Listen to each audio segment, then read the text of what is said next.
Olá, bem-vindo, bem-vinda a mais um vídeo do livro Missionários da Luz. Nós estamos estudando essa obra maravilhosa de André Luiz.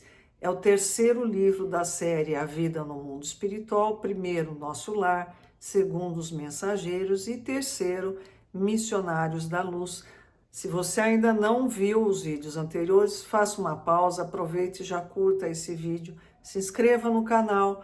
Vá lá, procure a playlist Missionários da Luz 2024, assista só um vídeo que se chama Visão Geral. Você vai ter ideia desse capítulo. Para a gente recordar rapidinho, André Luiz, sempre querendo aprender, vai com Alexandre a um centro espírita. Alexandre é o orientador espiritual desse grupo de desenvolvimento mediúnico, né, de médiuns que estão lá.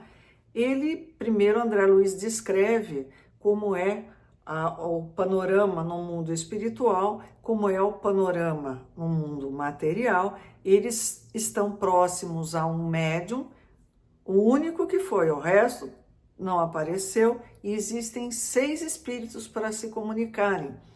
André Luiz diz, mas qual? Então passa os 6 com ele.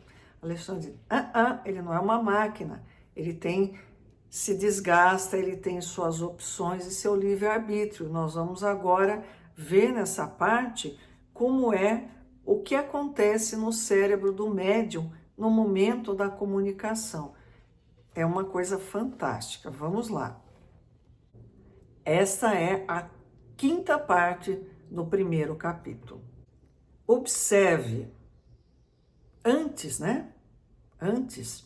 Alexandre colocou a mão sobre a fronte do médium e falou para André Luiz, observe, estamos diante do psicógrafo comum. Psicógrafo é aquele que transmite a comunicação do mundo espiritual para o mundo material através da escrita. Estamos diante de psicógrafo comum. Antes do trabalho a que se submete, neste momento, nossos auxiliares já lhe prepararam as possibilidades para que não se lhe perturbe a saúde física. A transmissão da mensagem não será simplesmente tomar a mão, não é só pegar a mão e escrever.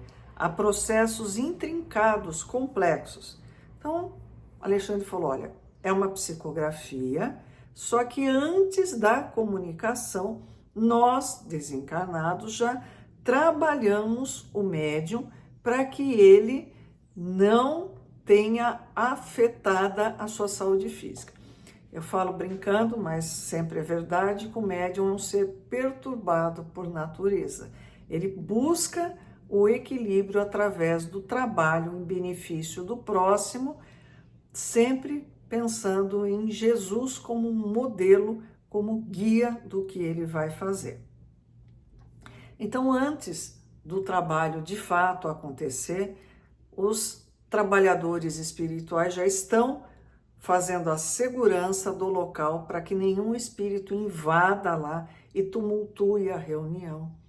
Eles já selecionaram os espíritos aptos a se comunicarem, eles já estão separados por grupos de afinidade, vão se comunicar.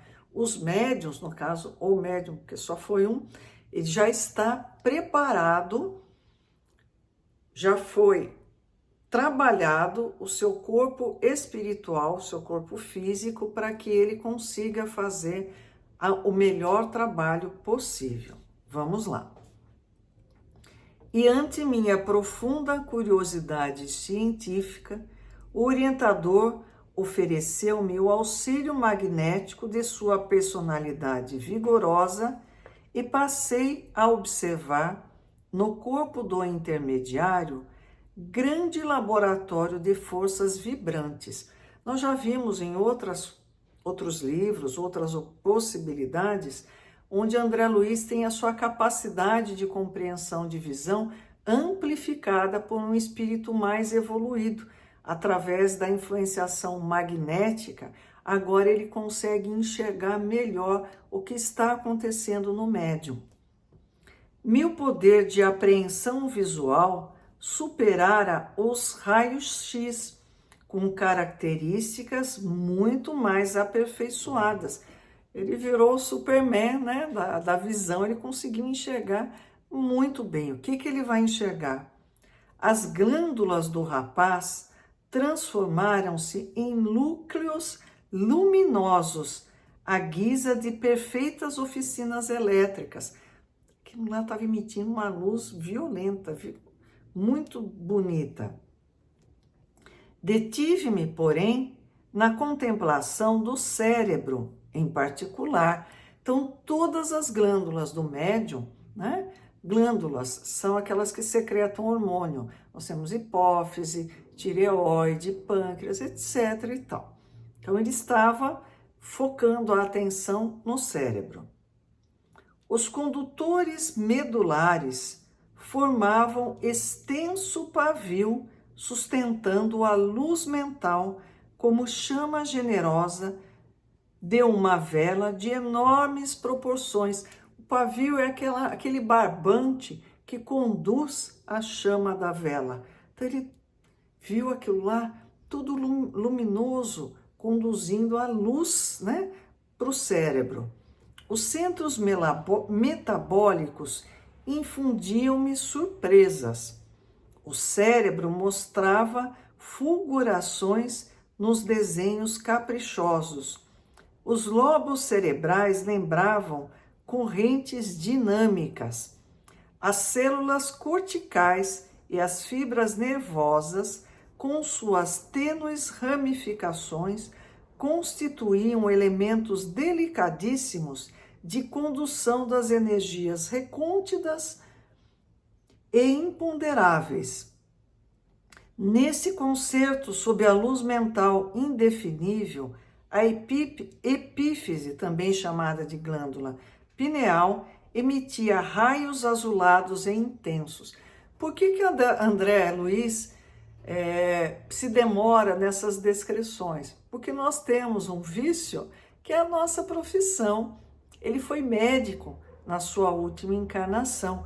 E mais do que um médico, ele era um apaixonado pela medicina. Então imagine o deslumbramento dele a hora que ele conseguia enxergar coisas que ele nem imaginava que existissem enquanto ele estava encarnado. E ficou assim deslumbrado de ver o funcionamento do cérebro. Pareciam usinas de força produzindo uma luminosidade incrível.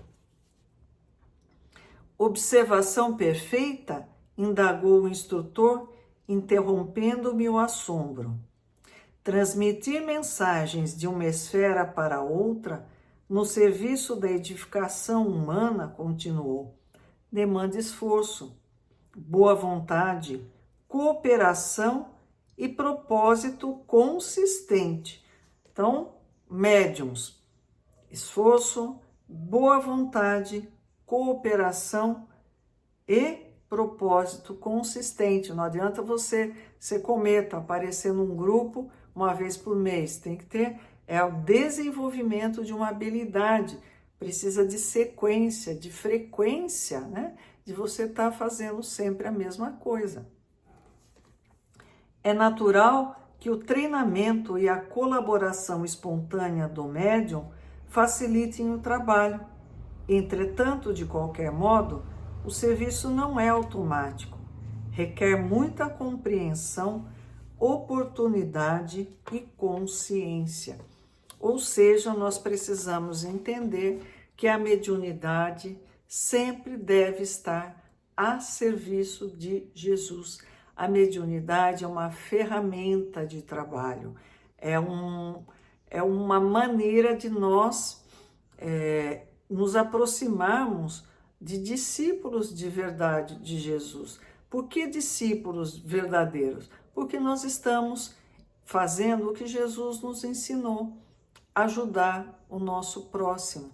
A mediunidade é simplesmente isso, uma possibilidade de auxílio ao próximo. Hoje em dia, muitos médiuns acabam sendo midiáticos. Todo mundo acha lindo, né? Psicografar, escrever livros, olha, fazer palestras, tá? mas Jesus focava principalmente, essencialmente, a ajuda a um ser humano. Ele dava pão para quem tinha fome, ele cuidava das pessoas doentes, dos enfermos, ele auxiliava os que estavam passando por processos obsessivos.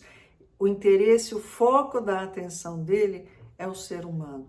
Então, quer seja um ser humano encarnado ou desencarnado, se nós pudermos ajudar, aí sim nós vamos estar de fato e de direito sendo discípulos de Jesus, fazendo o que ele ensinou.